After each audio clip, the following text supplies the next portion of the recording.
बिस्मिल्लाहिर्रहमानिर्रहीम। नाज़रीन, hit story के साथ मैं हूं शमशाद मांगट। पाकिस्तान में इस वक्त जो सियासी मामलात हैं वो प्रेशर तमाम पार्टियां एक दूसरे के ऊपर प्रेशर डालने में मसरूफ़ हैं, बल्कि तमाम स्टेक होल्डर्स जो हैं वो एक दूसरे पे प्रेशर डालने में मसरूफ़ हैं। नाज़रीन, आप जानते हैं कि चंद रोज़ पहले हमारे आर्मी चीफ के हवाले से कैनेडियन पार्लियामेंट में जो खिताब हुआ उस पर हमारे वज़ीर ख़ारजा जनाब बिलावल भुट्टो ज़रदारी ने कैनेडियन हाई कमिश्नर को तलब किया और उनसे एहतजाज किया गया और उनसे कहा गया कि हमारे आर्मी चीफ के हवाले से जो वहाँ पर बहस मुबासा हुआ वो नहीं होना चाहिए था। मैं ये समझता हूँ कि ये एहतजाज बिल्कुल बर वक्त है, बल्कि थोड़ा लेट है, इसको पहले हो जाना चाहिए था, लेकिन इसका तदारक भी होना चाहिए, क्योंकि जितना बेतौकीरी और जिस तरीके से हमारी अफवाज को निशाना बनाया जा रहा है, माजी में ऐसा कभी नहीं हुआ। इसकी जो बुनियादी काजेज हैं, जो इसकी बुनियादी जो वजूहात हैं, हमें उनका तदारक करना चाहिए। और नाजरीन, आप जानते हैं कि हमारे दुश्मन जो हैं वो अरसा दराज से इस तगोदो में लगे हुए थे कि पाक आर्मी को कमजोर किया जाए, लेकिन अब अपनों का ही मामला है। बल्कि मैं ये समझता हूं कि खुद आर्मी चीफ जनरल बाजवा साहब को यह सोचना चाहिए कि इसकी बुनियादी वजूहात क्या हैं। अगरचे वो 5वें वजीर आजम के साथ काम कर रहे हैं, लेकिन मैं ये समझता हूं कि उनको उन वजूहात का तदारक करना चाहिए जिसकी वजह से उन पर हर्फ आता है और जिसकी वजह से इंटरनेशनली और नेशनली उनको तनकीद का सामना करना पड़ता है। अगरचे हमारे इदारे जो हैं पैमरा वगैरह काफ़ी हद तक उसको कंट्रोल भी कर लेते हैं, लेकिन इसके बावजूद कहीं ना कहीं से कोई आवाज़ ऐसी उठती है जिससे हमारा ये कौमी इदारा जो है, हमारा मोतबर इदारा जो है, मुतासर होता है। मैं समझता हूँ कि सबसे बड़ी जिम्मेदारी जो है वो हमारे आर्मी चीफ जनरल कमर जवेद बाजवा साहब पे आयद होती है, क्योंकि उन्हीं को इसका तदारक करना है, उन्हीं को इस मसले का हल ढूंढना है। उन पर यह, चूंकि जैसा कि कैनेडियन पार्लियामेंट में ये कहा गया कि उनके ऊपर 2 हुकूमतों को गिराने का इल्ज़ाम है, जिनमें नवाज शरीफ की हुकूमत भी शामिल है और मौजूदा जनाब इमरान खान की हुकूमत भी शामिल है। पहले नवाज शरीफ साहब उन पर तनकीद करते रहे और अब इमरान खान ने उनको न्यूट्रल्स का नाम दिया हुआ है। नवाज शरीफ उनको खलाई मखलूक कहकर पुकारते थे और इमरान खान ने उनको न्यूट्रल कह के काफ़ी बदनाम कर दिया। मैं समझता हूँ कि हमारी एस्टेब्लिशमेंट को, खासतौर पर मिलिट्री एस्टेब्लिशमेंट को इसका तदारक करना होगा ताकि हमारा ये मोतबर इदारा मोतबर ही रहे। और नाज़रीन, इसके साथ जुड़ी हुई खबर यह है कि एजाजुल हक जो साबिक आर्मी चीफ और साबिक सदर पाकिस्तान जनरल ज़ियाउल हक के फर्जंद हैं और अस्करी हल्कों में काफ़ी मोतबर समझे जाते हैं, आजकल काफ़ी मुतहर्रक थे और गुज़िश्ता दिनों उन्होंने एक इंटरव्यू भी दिया कि मैं इस वक्त जहां बैठ के इंटरव्यू दे रहा हूं, हो सकता है कि बाहर जासूसी वाले भी खड़े हों। चूंकि जब से वो इमरान खान से मिले हैं, यकीनी तौर पे कभी वो नवाज शरीफ के अलाई हुआ करते थे, क्योंकि नवाज शरीफ जनरल ज़ियाउल हक के मुंह बोले बेटे थे और एजाजुल हक साहब जो हैं वो तो हकीकी बेटे हैं जनरल ज़ियाउल हक के, लेकिन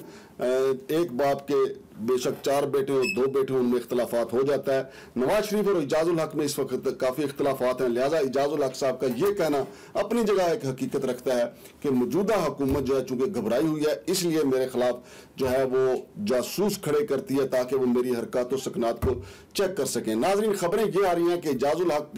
ने दोनों तरफ, और ख़ुद उन्होंने इस बात का ऐलान भी किया था, बल्कि इसको तस्लीम भी किया था कि बर्फ दोनों तरफ पिघली है, यानी मिलिट्री एस्टेब्लिशमेंट की तरफ भी पिघली है और दूसरी तरफ इमरान खान की तरफ भी पिघली है। और अब ये खबरें आ रही हैं कि तरफैन को वो इकट्ठा करने में कामयाब हो गए हैं, यानी दोनों फ्रीकों को वो काफ़ी करीब ला चुके हैं और वो किसी भी वक्त जो है वो इसका बाज़ाब्ता, बल्कि इमरान खान की तरफ से अगर आप देखें तो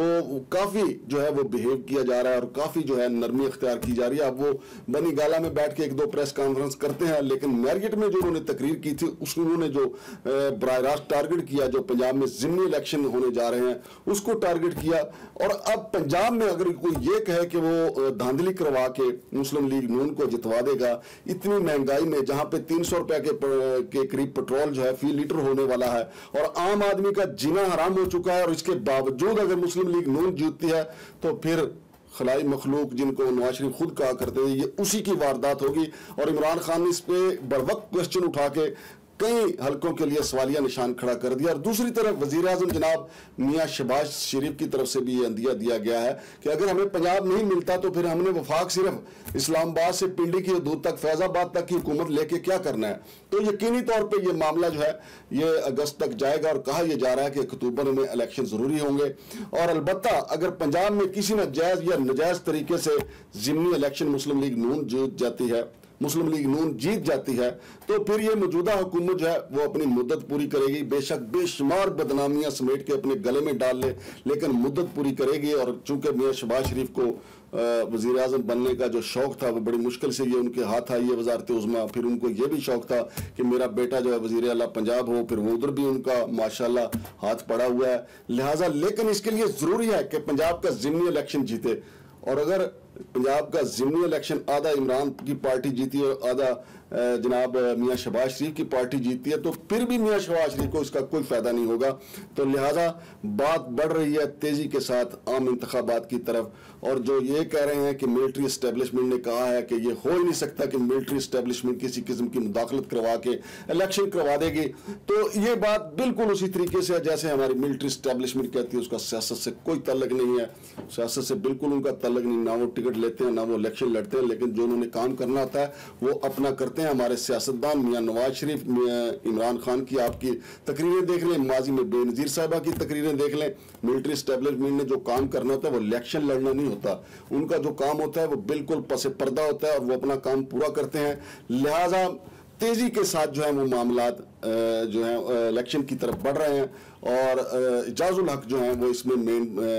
किरदार अदा कर रहे हैं। लेकिन दूसरी तरफ ये भी कहा जा रहा है कि इत्तेहादी जो है उनकी भी दिलचस्पी कम होती जा रही है, क्योंकि लूली लंगड़ी पार्लियामेंट है, ना उन्हें बहस करने का मजा आता है, ना वहां पे गुज़श्ता रोज सिर्फ 12 अरकान पार्लियामेंट वहां पे मौजूद थे, क्योंकि पार्लियामेंट में होने का मजा उसी वक्त है जब अपोजिशन बैठी हो, उधर से जुमलेबाजी हो, उधर से जुमलेबाजी हो, एक मेले का समा हो। लेकिन चूंकि उधर राजा रियाज साहब बैठे होते हैं जो अपने चंद जुमले मुकम्मल करने से भी कासर होते हैं, और वो भी आधी पंजाबी आधी उर्दू में मुकम्मल करते हैं। और नाजरीन, इसके साथ एक और बड़ी जुड़ी हुई खबर है जो सऊदी अरब से आई है कि अगरचे जनाब मौलाना फजलुर रहमान साहब सऊदी अरब गए थे अपने हज उम्रे की अदायगी के लिए, लेकिन वहाँ पे सुना है कि उनकी इसराइली एक ओहदेदार से मुलाकात हुई है, और जैसा कि कहा जा रहा है कि मियां नवाज शरीफ और उनके इत्तेहादी ये चाहते हैं कि इसराइल को तस्लीम करने में हर्ज ही क्या है। तो जब मौलाना फजलुर रहमान इसराइली ओहदेदार से मिल गए तो समझे मियां नवाज शरीफ मिल गए, मियां नवाज शरीफ मिल गए तो शहबाज शरीफ मिल गए। तो नजम सेठी का तो बयान आपके सामने आ ही चुका है, जो उनके साथ आजकल कश्ती में बैठ के पानियों की सैर कर रहे हैं। तो लिहाजा नाजरीन, ये सारी खबरें हैं इसके साथ जुड़ी हुई, लेकिन इसके साथ साथ आपको ये भी बताता चलूँ कि लंदन में हमारे आर्मी चीफ के खिलाफ 2 जुलाई को एक पीसफुल फिर मुजाहरे का ऐलान किया गया है। इसका भी तदारक करना चाहिए। जितना हमारे इस कौमी इदारे के खिलाफ एहतजाज होगा, जितना इसको बदनाम किया जाएगा, ये पाकिस्तान के खिलाफ एहतजाज है। तो इसको जहां हमारे बाकी इदारों का काम है, हमारे सियासतदानों का काम है कि ये इस लेवल पे ना जाए कि हमारा कौमी इदारा जो है वो इतना जो है वो नुकसान में चला जाए। खुद हमारे आर्मी चीफ को ये एक्शन लेना चाहिए कि ऐसे सिलसिलों को रोकना चाहिए। लेकिन ये ऐसी भी इतलात आ रही हैं कि हमारे जो मौजूदा आर्मी चीफ हैं उनको मुस्तकबिल करीम में एक और ओहदा क्रिएट करके, एक्सटेंशन नहीं दी जाएगी, एक और ओहदा क्रिएट करके वहां पे बैठा दिया जाएगा। लेकिन असल बात यह है कि ओहदा उसी वक्त अच्छा लगता है जब इज्जत और तौकीर इंसान की सलामत हो। लेकिन ये मुजाहरे जो हैं जो बैरून मुल्क होते हैं, जिस तरह कैनेडियन पार्लियामेंट में तकरीर हुई, अब लंदन में मुजाहरा होने जा रहा है, तो ये हमारे इदारे को गैर मोतबर करेंगे। तो हमारे अस्करी इदारों को इस बारे में सोचना होगा और इसके जो रूट काजेज हैं उसकी तरफ जाना होगा, ताकि हमारा इदारा हमेशा के लिए मोतबर रहे। शमशाद मांगड़ को इजाज़त दीजिए। अल्लाह हाफिज़।